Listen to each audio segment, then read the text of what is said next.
There is a room in the house of your sleep that you have never entered, and every night your own mind walks you to its door. You stand in the hallway of the dream, and the door is shut, and behind it something waits that you cannot see but somehow already know. You do not go in. You never go in.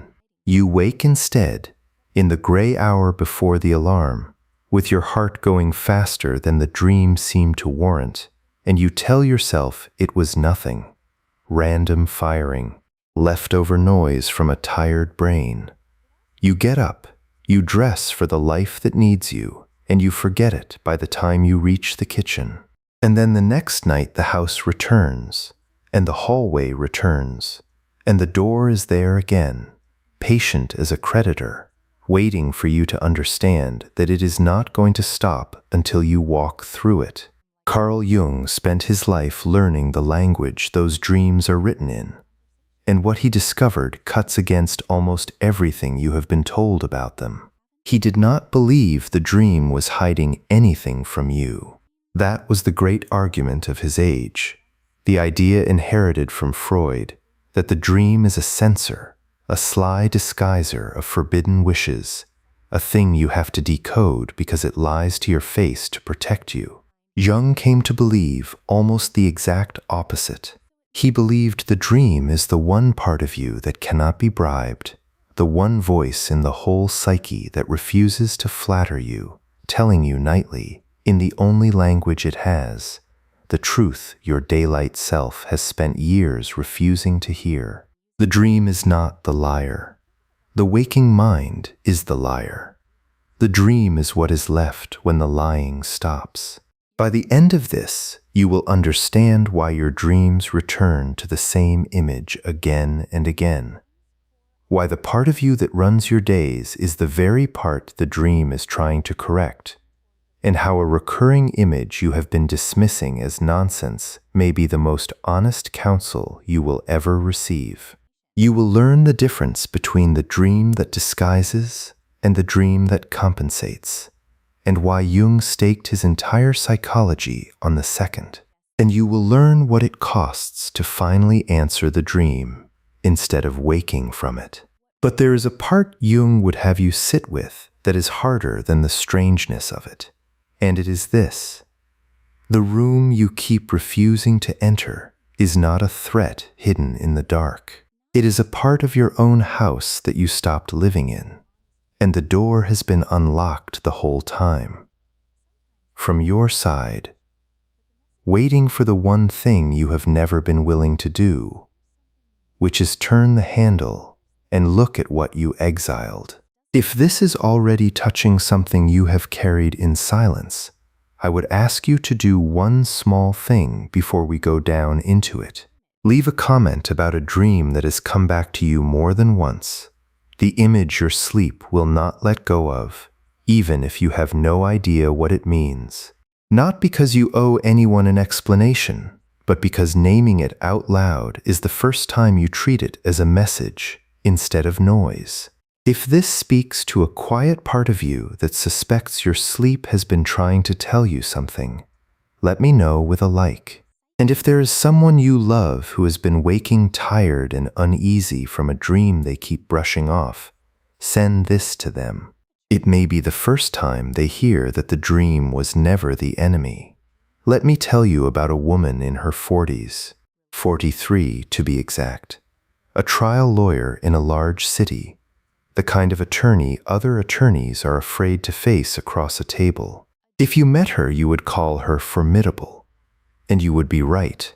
She had built a reputation over 20 years for being relentlessly prepared, for missing nothing, for walking into a courtroom having anticipated every move the other side could make. She slept 5 hours a night by choice and considered it a virtue. She ate at her desk. She had a corner office and a record of wins that younger lawyers studied. And she had arranged her entire existence around a single principle she had never once questioned, which was that everything could be mastered if you simply worked hard enough and refused to feel anything that slowed you down. She did everything right, by the only measure she allowed herself, and she was, by that same measure, succeeding. And then the dream began, or rather, one dream began, the same dream, returning night after night with the patient insistence of something that has decided it will not be ignored any longer. In the dream, she is in a house she somehow knows is hers, though it is older and larger than any place she has ever lived, with long hallways and rooms she has never entered. She moves through it the way she moves through everything, briskly, in command, until she reaches one particular door at the end of one particular hall, and there she stops, because behind that door, she knows with the certainty that only dreams allow, there is a room she has never been inside, and in that room something is waiting for her. She cannot say what. She only knows that the air around the door is different, heavier, charged with a meaning she cannot name, and that every part of her competent waking self wants to turn around and get back to work. And every time, just as her hand rises toward the handle, she wakes. She dismissed it, of course. She was not a person who indulged in interpretation. Dreams were a byproduct of digestion and fatigue, the brain shuffling the day's papers while the body recharged. She had read somewhere that they meant nothing, and that suited her, because a person who has organized her whole life around control has no use for a part of herself she cannot control. So she did with the dream what she did with everything that did not serve the case at hand. She filed it away and moved on. But the dream would not be filed. It came back and back.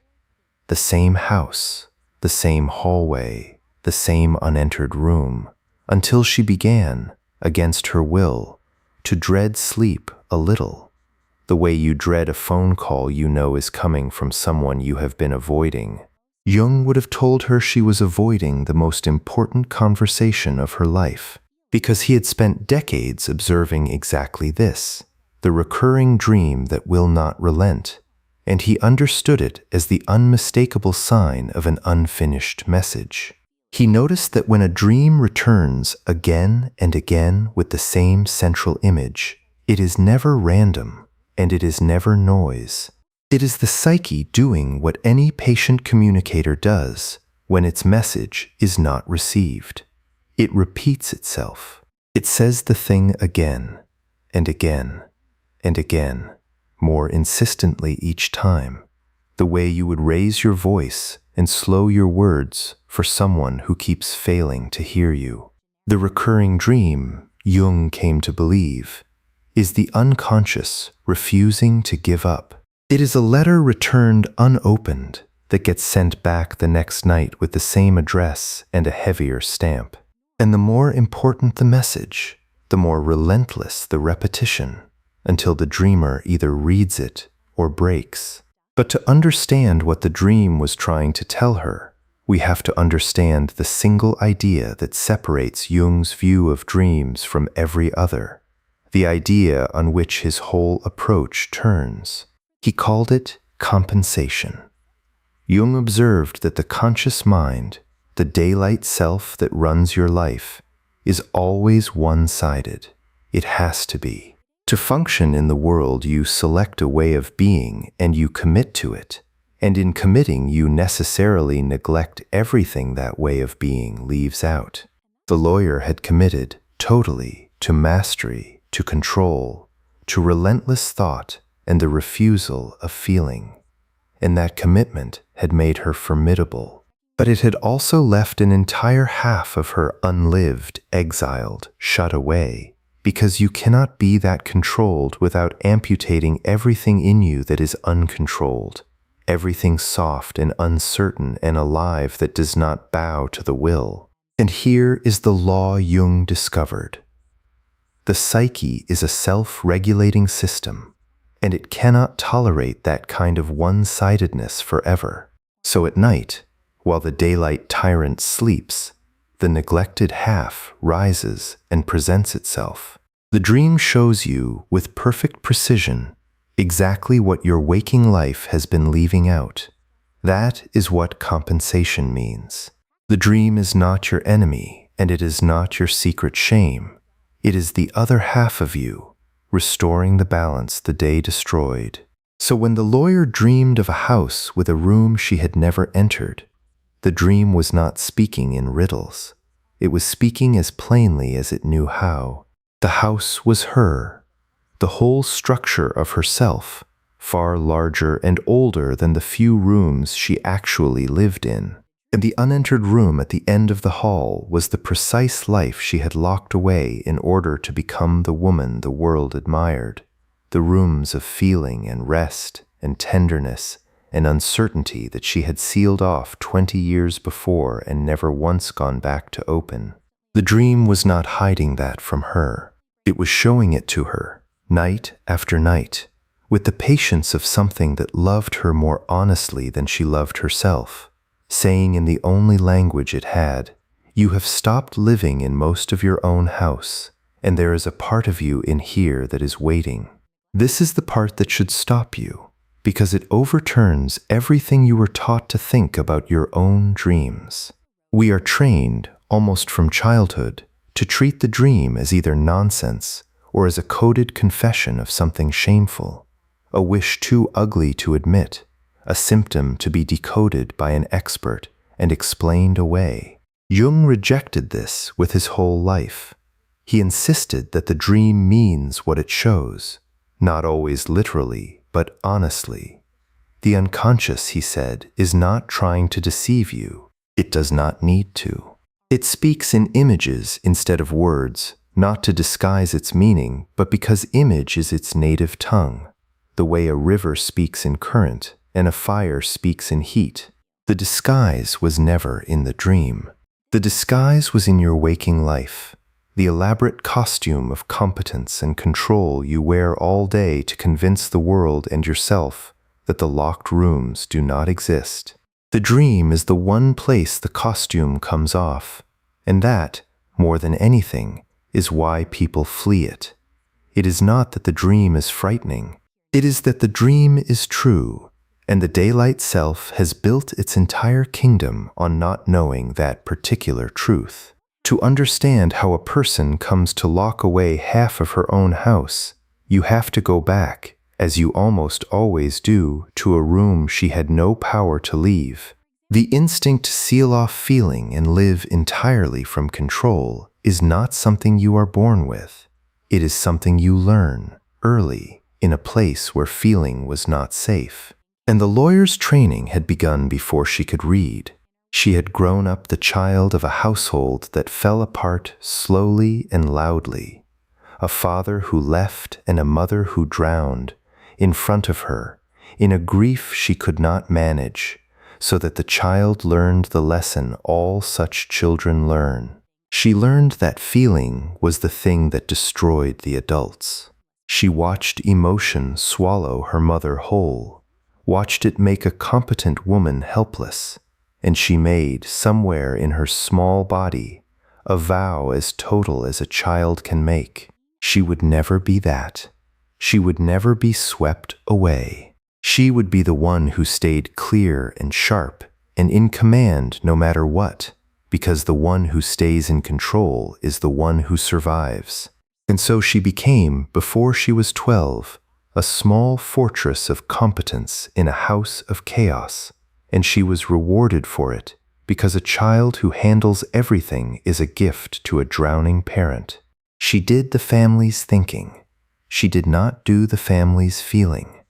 There was no one to do it with. And here is the cruelty woven through it, the same cruelty that runs under so many impressive lives.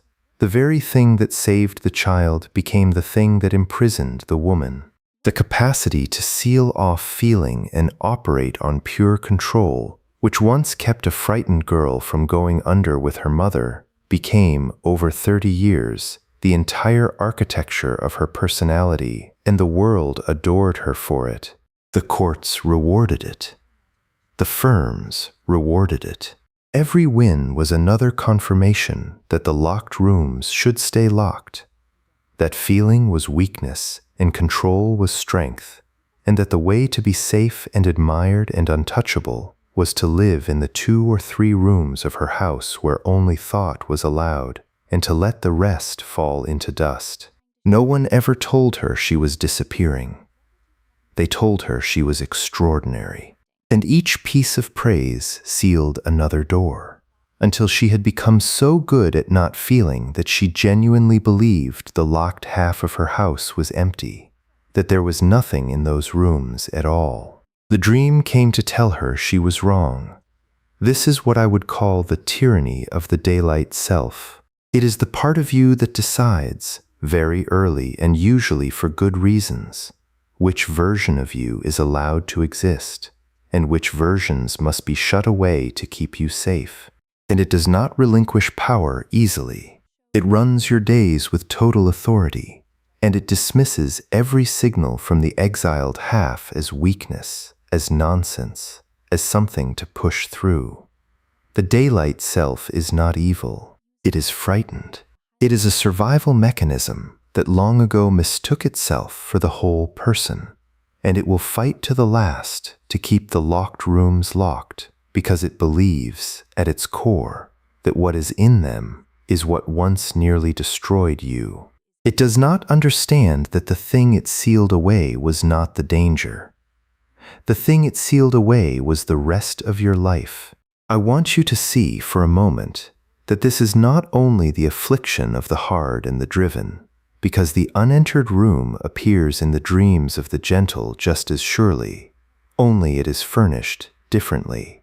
There was a man this woman knew, a colleague of hers, soft-spoken and endlessly accommodating, a man who had spent his life being kind and agreeable and could not remember the last time he had said no to anyone. And he too had begun to dream, not of a locked room, but of a caged animal, a creature pacing somewhere in his house that he could hear but never see, that frightened him so badly he stopped sleeping. He had built a life entirely out of pleasantness, just as she had built one entirely out of control, and the half of him he had exiled was not feeling but force, the anger and the assertion and the capacity to take up space that he had decided long ago made him dangerous and unlovable. So his dream sent him the very thing his daylight self had caged. The psyche does not care whether you locked away your feeling or your fierceness, your softness or your strength. It only knows the house is meant to be lived in whole, and it will send a dream of exactly what you exiled, dressed in exactly the image that will reach you, to the gentle man and the iron woman alike, because the one-sidedness is the one-sidedness whether it leans toward tenderness or toward steel. That is what makes the dream such an honest counselor. It does not have a program. It simply shows you the half you are missing, and the half you are missing is always, precisely, the half you fled. Now I want to take you one layer deeper, because Jung discovered that not every dream is the same size, and the difference matters enormously. Most dreams, he said, are small and domestic, the psyche tidying up the day, reflecting back the little imbalances of ordinary living. But every so often a person is visited by what he called a big dream, a dream that does not feel like the others, that arrives with a weight and a clarity and a strangeness that lingers for years, that seems to come from a place far below the personal, from the deep common floor of the human mind he named the collective unconscious. The recurring dream that will not relent is almost always one of these. You can tell the difference, he said, by how it feels. The small dream fades by breakfast. The big dream follows you.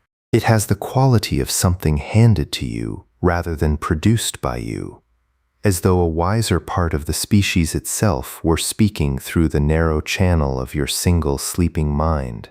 The lawyer's house, returning night after night with that charged and waiting door, was not the brain shuffling papers.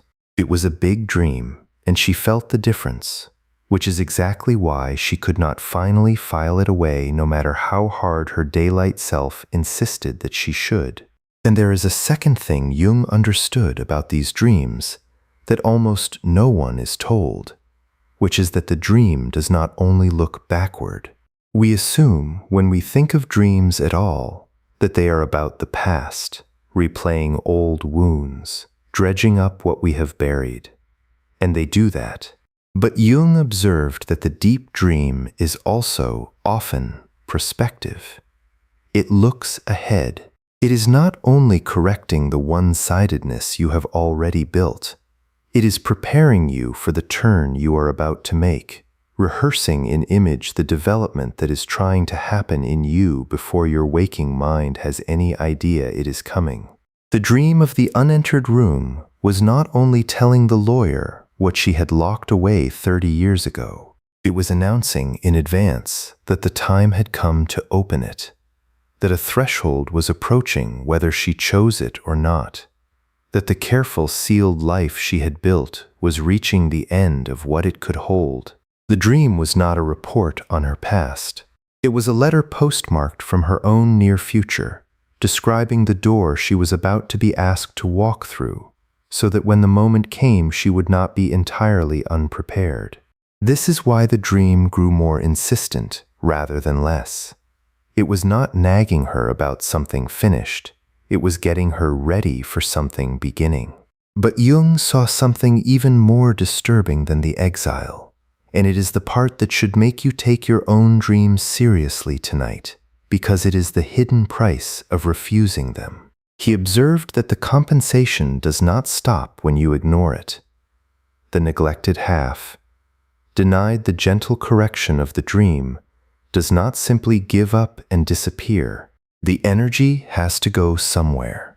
And when a person consistently refuses the message of the dream, when the daylight self keeps slamming the locked door night after night, the unconscious stops asking politely. The compensation that could not get through in sleep begins to break through in waking life, and it does not break through as a gentle image. It breaks through as symptom. It becomes the sudden panic in a meeting that had no cause.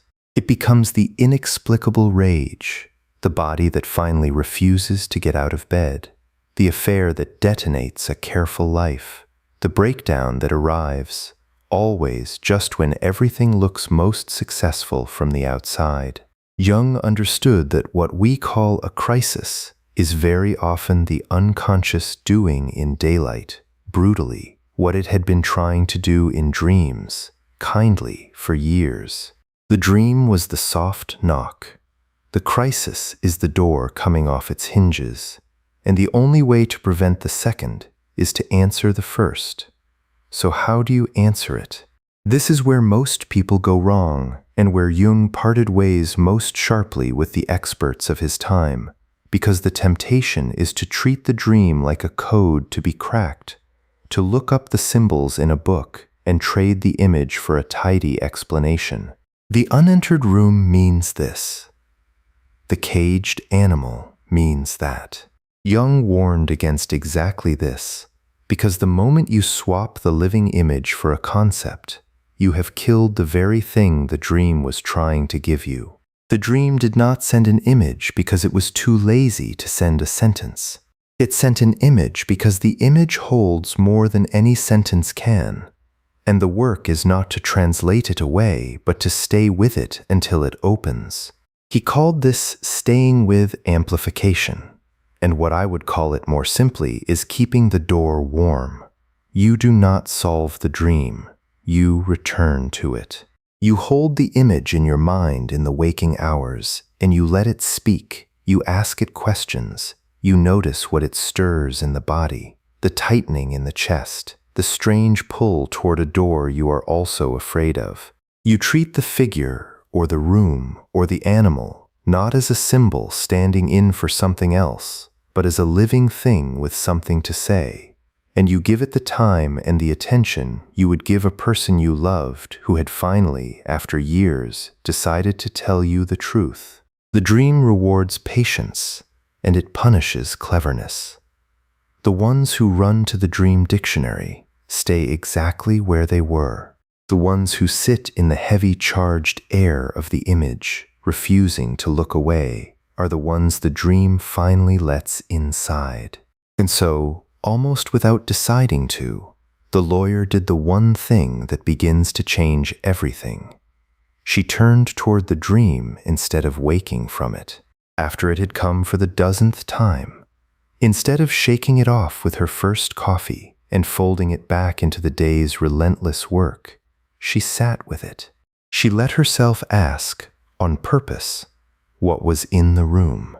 Not as a lawyer building a case, demanding proof and certainty, but as something quieter, something she had not used in 30 years. She let herself wonder. And then she did what Jung taught his patients to do, which is the simplest and most difficult thing.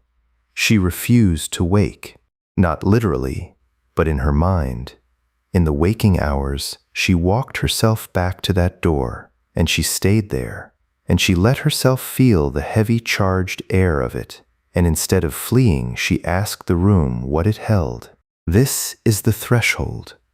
This is the entire turning of a life, and it does not look like much from the outside. It is just a tired woman sitting still for once, asking a part of herself she had exiled before she was 12 what it had been trying all these years to say. What rose up when she finally stopped fleeing was not a monster at all. That was the thing that undid her, gently, the discovery that the daylight self had been wrong about everything. The locked room did not contain the danger she had spent her life running from. It contained grief. It contained the child who had watched her mother drown and made a vow no child should have to make. It contained the simple, unbearable, long-postponed permission to feel something, anything, without being destroyed by it. The very capacity she had sealed away the day she decided that feeling was what killed the adults. The dream had not been threatening her.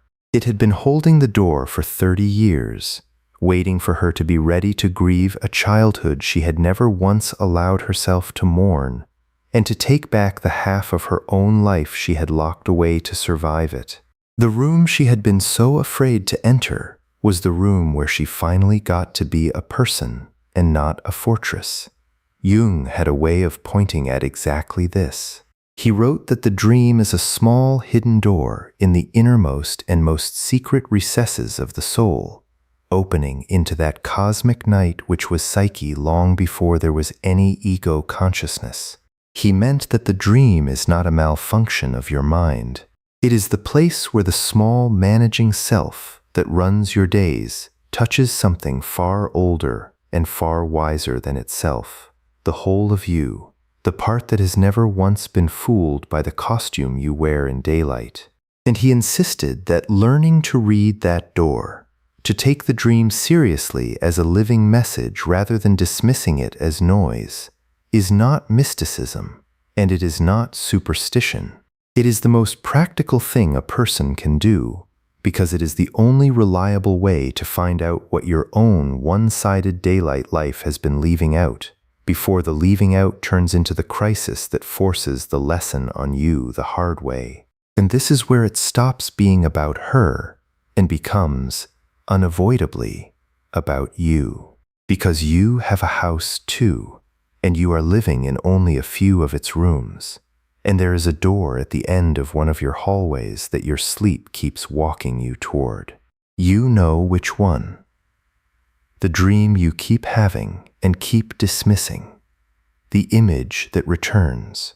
The half of yourself you sealed off so long ago that you have convinced yourself those rooms are empty. They are not empty. The dream would not keep coming if they were. Whatever your daylight self has decided you cannot be, that is exactly what is waiting behind the door, and the dream is not sending it to punish you. It is sending it to give it back. The drowning you feared is grief that needs to be felt. The fierceness you caged is strength that needs to be claimed. The softness you exiled is tenderness that has been waiting your whole life to come home. The dream knows the contents of every locked room in you, and unlike the daylight self, it has never had any interest in keeping them locked. This is the work Jung spent his life pointing toward, and it is worth naming what it is and what it is not, because the temptation here is to mistake the gentleness for ease. Answering the dream is not a single brave night and a resolution. The lawyer did not enter the room once and emerge healed. She entered it the way you enter anything you have feared for 30 years, slowly, again and again, learning to sit with the grief a little longer each time before the old reflex pulled her back to the safety of work. The daylight self did not surrender its throne in an evening. It still rose every morning and reached for control, and some mornings it won.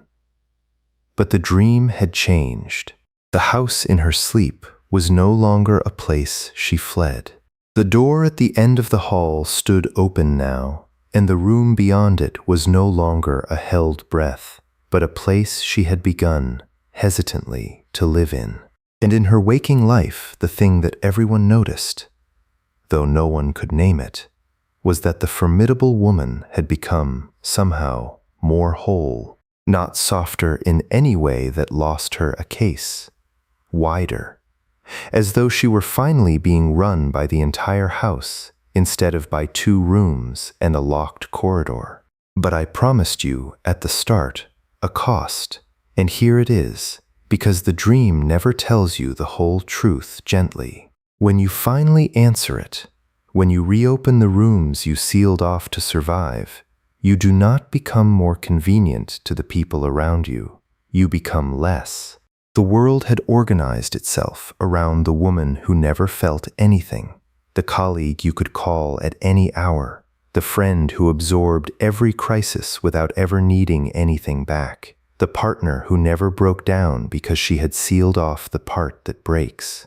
And when she walked into the locked room and let the grief in, when she started, for the first time in her life, to need things and feel things, and occasionally to say no, some of the people who had loved the fortress did not love the house. They had not loved her, it turned out. They had loved her usefulness, her endless availability, the way the locked rooms made her safe to lean on without ever having to hold her up in return. This is the part Jung would have you sit with, and it is harder than the grief. The dream does not only give you back the exiled half of yourself, it rearranges, sometimes painfully, every relationship that was built on your remaining incomplete. Becoming whole is not a private event. It changes the price other people have to pay to be near you, and not everyone will agree to pay it. The lawyer lost a few people in the year after she opened the door, and she would tell you, if you asked, that she does not regret it, because the relationships that survived were the first ones in her life that were actually with her, and not with the costume she had been wearing since she was 12.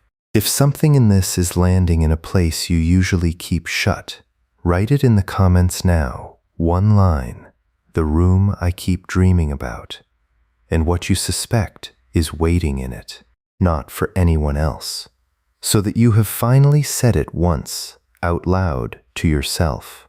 That is the synthesis, and it is not a victory in the way the daylight self understands victory. She did not defeat her control and become a feeling person instead. That would only be the same one-sidedness flipped over, the pendulum swinging from one exile to another. What she did was harder and quieter. She learned to be both.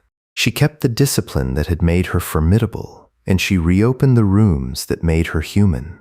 And she let the dream go on doing what it had always done, correcting her whenever she leaned too far back into the fortress, telling her the truth her daylight self would always be a little too busy and a little too frightened to hear on its own. She did not stop dreaming of the house. She simply stopped running from it. The unconscious and the conscious had finally begun to speak to each other, And a life lived in conversation between the two is a different kind of life than one lived from the lit rooms alone. It is the only kind, Jung believed, that ever becomes whole. So let me say plainly what the dream has been saying to you, in case no one ever has. Your dreams are not random, and they are not lying to you. They are the one part of you that cannot be bought, that cannot be impressed by your resume or fooled by your competence or talked out of the truth by the elaborate case your daylight self builds every morning for why everything is fine. Night after night, the most honest voice you own has been telling you exactly what your waking life is leaving out, and you have been waking just before it could finish. The room you keep dreaming about is not a threat. It is the part of your house you stopped living in. The thing behind the door was never there to harm you. It is the half of yourself you exiled to survive, and it has been standing in the dark on the other side of an unlocked door, holding it open for years, waiting for the one night you do not turn around. You do not have to be afraid of what is in the room. You only have to stop pretending the room is empty and walk in. And here is the last thing, the thing to carry out of this and into your sleep tonight. The dream is patient in a way almost nothing else in your life is patient. It will not give up on you. It does not punish you for the years you ignored it. It simply comes back, the same house, the same hallway, the same unentered room, ready to deliver its message the moment you are finally ready to receive it, with no resentment for how long you made it wait. There is something inside you that loves you more honestly than you have ever loved yourself, and it has been speaking to you every single night of your life. The only question that was ever in your hands is whether you will keep waking just before it speaks, or whether, tonight, you will let it finish the sentence. If this reached something in you, take a moment before you sleep and write it in the comments, not as agreement, but as a line you are holding yourself to. The room is not empty. I am going to go in. Say it because naming it is the first turn of a handle you have kept shut for too long. And if you are ready to keep walking into the rooms you locked away, subscribe and stay, because the next door, the one we open next, leads somewhere most people spend their whole lives refusing to go. Thanks for watching. See you in the next dimension.